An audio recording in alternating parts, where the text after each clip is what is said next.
আসসালামু আলাইকুম। একজন বিখ্যাত ব্যক্তি জিম রন তিনি বলেছিলেন, "either you run the day or the day runs you."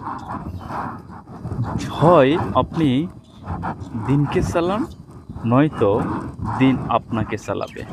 অর্থাৎ এটার মানে হচ্ছে আপনার যে প্রতিদিনের কাজ, সময়, পরিকল্পনা এগুলো উপর যদি আপনার নিয়ন্ত্রণ না রাখেন, আপনি নিয়ন্ত্রণ যদি না রাখেন, তাহলে দিনটি এমনি চলে যাবে এবং তা অনুসরণ করতে আপনি বাধ্য হবেন। কারণ দিন আপনার জন্য থেমে থাকবে না।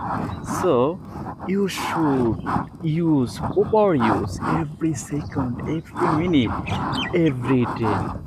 এগুলো তাহলে আপনার ওই দিনটির উপর নিয়ন্ত্রণ থাকবে। Thank you so much. আসসালামু আলাইকুম।